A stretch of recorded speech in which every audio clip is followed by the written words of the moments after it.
in a vision, I saw a prophet, and he said, "There is no heaven, and there is no hell. There is only the earth, and the bones of the dead within." I asked, "How then may we find salvation?" And he said, "You must build a new Jerusalem. Out of the bones of the dead we built a golden city. But salvation is not immortality. In the end, there is only the earth, and to the earth we all return. Ashes to ashes, dust to dust."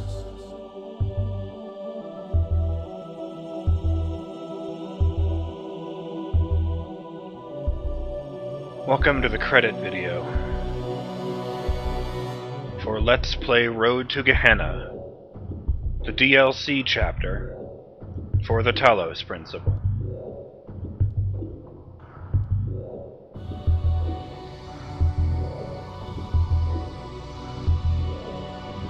I'm BurningDogFace, and the story has come to an end.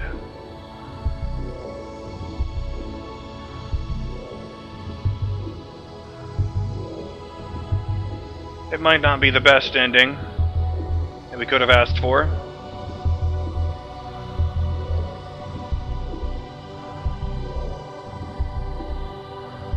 Maybe it wasn't even the best ending I could have earned.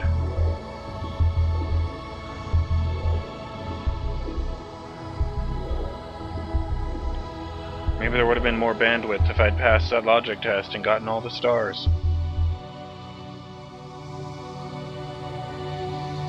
Instead of just the ones I needed to save admin.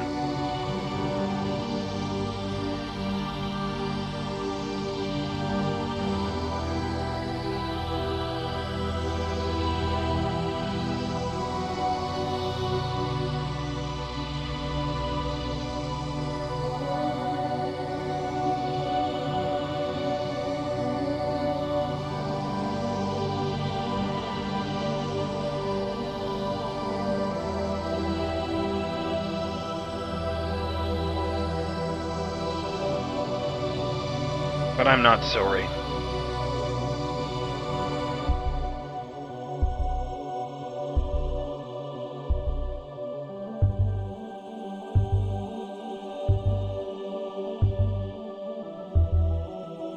You might have chosen to become a messenger.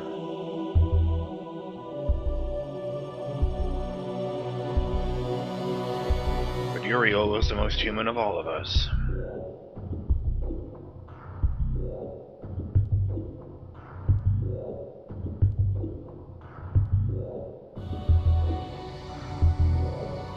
I wonder if you choose to save yourself, if you see what happens after that.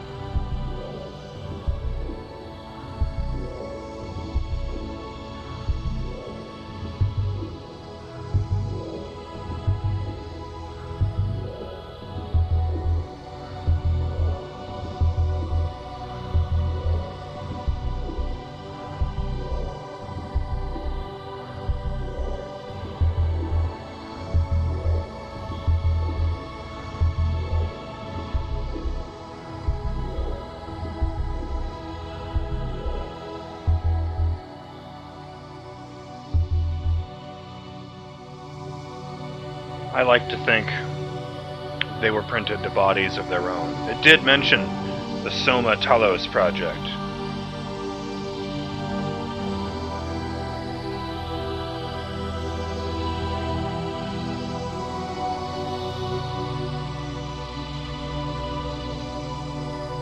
"18 people isn't much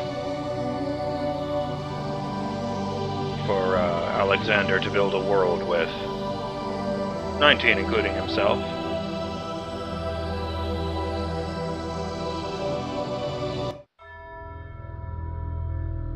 Maybe it's enough of a start.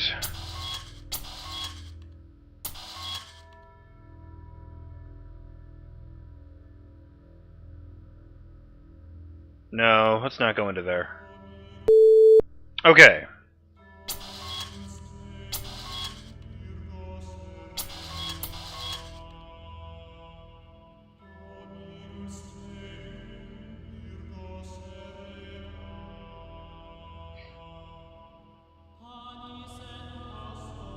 Maybe someday the people of Gehenna will tell stories to future generations of Uriel, who saved them, and his cool, cool shades.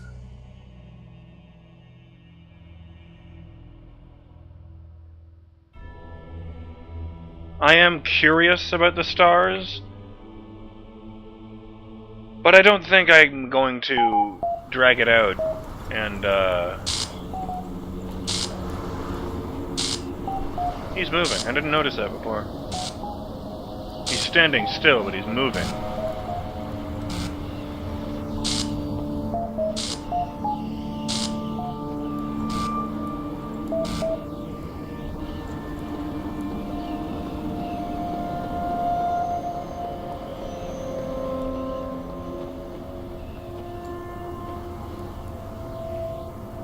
One, two, three.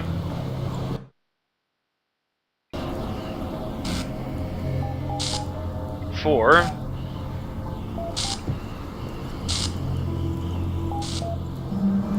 Five, six. 6 stars. Yeah. I think I'd rather call it.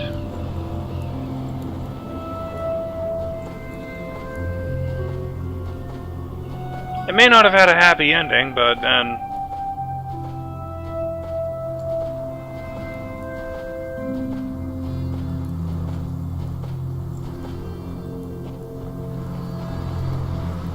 how could I make any other choice? I wasn't about to ask him to sacrifice himself for me. Not after I went to all the trouble to save him.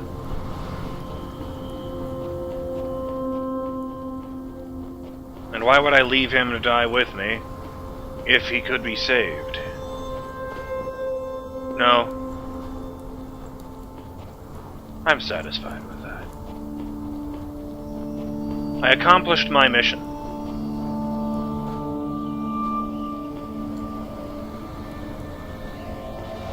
I am a messenger of Elohim, and in the end, I died with my system and my master.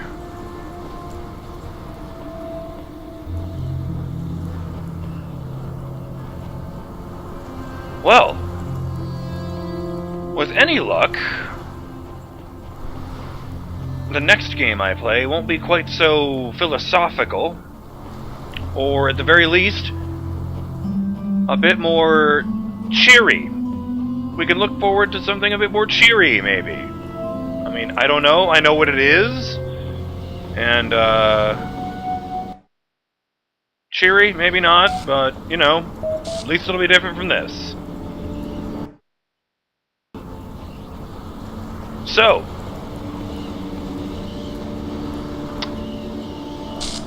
do I recommend this DLC?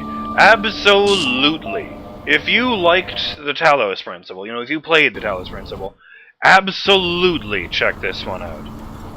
The puzzles are easily on par with, if not better than, the puzzles in the main game.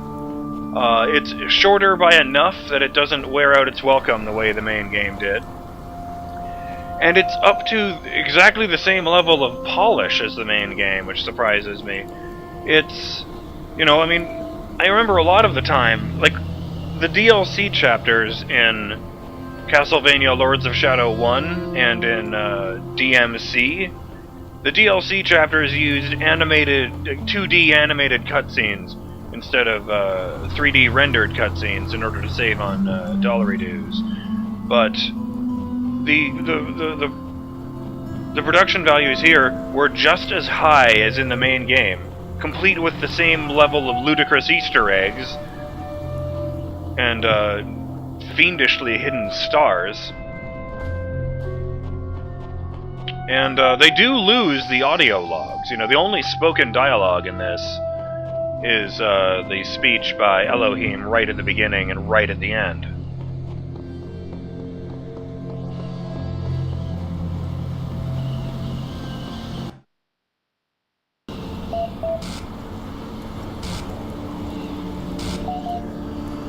And in place of the audio logs that were just, you know, recordings of a woman talking to you, you get this. You get people. You get actual personalities in the land of Gehenna who are spelled out and fleshed out into feeling like actual people that I kinda got to know over my time here, even though it was brief. You know, like, you had to understand that 401 was a troll, but he was just a harmless jokester. Whereas Dog was kind of an asshole, but he had a good head on his shoulders, and he could see reason when he needed to. You know, the blacksmith was mysterious and silent and just posted his stories, and his text adventures. And Mac really liked writing works of fiction. I mean, even in the lore stuff, you could really feel Mr. Mulciber's, you know, passion for the history of the world that was, and Rockwell's paranoia over every aspect of everything.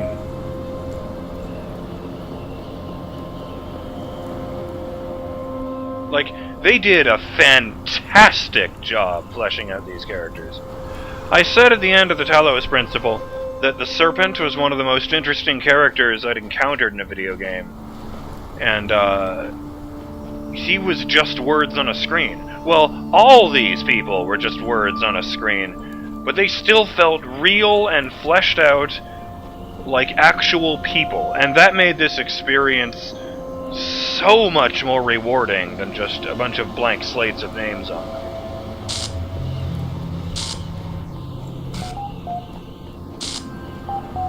I'll admit, I'm not overly fond of the ending where you sacrifice yourself, but you know, what can I say? I like the happiest ending possible. I was satisfied with it. I did see it coming. You know, I did call it as far back as Farewell to Atlantis. Like, there were times when I was playing this DLC, and I know I introduced it as such at the beginning of every video, but there were times when I would forget that this wasn't the main game. This was an optional add-on they made after the fact.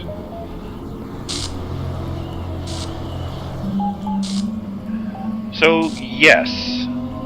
Unabashedly and wholeheartedly, yes. If you like the Talos Principle, I recommend that you play Road to Gehenna.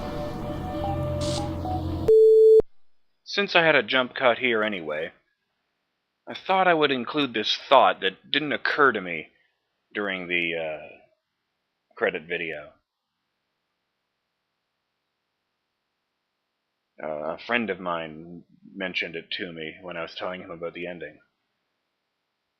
I have been identified throughout this DLC chapter as Uriel_copy. I am explicitly a copy of the original Uriel that Alexander met in the Talos Principle. So, maybe I didn't make it. But maybe the original Uriel was prepared for ascension from the very beginning of the chapter, along with all of the other children who survived in the Garden of Worlds. Like Numbers, Samsara, and the Shepherd. Not Numbers, Symbols, that's what I called him. So that actually makes me feel just a tiny bit better. Maybe the real Uriel got to experience whatever was on the other side, too. Back to the video. Sorry about that.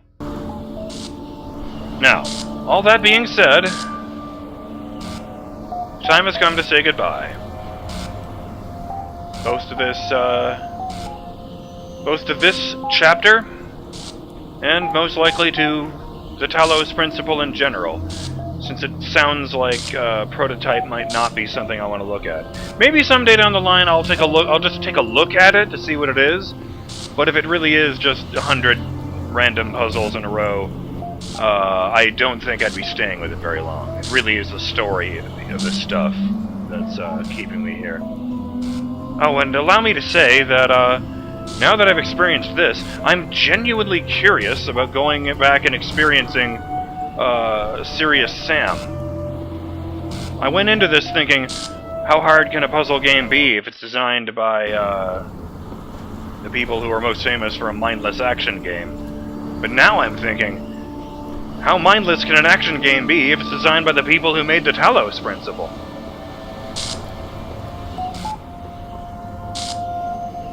So, I'm BurningDogFace, and on behalf of myself, Uriel, Admin, and all the rest of the inhabitants of Gehenna, I thank you for joining me for Let's Play Road to Gehenna, the DLC chapter for the Talos Principle. I hope you enjoyed yourselves. I hope you didn't find my failings too frustrating. And more than anything else, I hope you'll join me for my next video series. Till then, have yourselves a great day, and I'll see you later. Bye!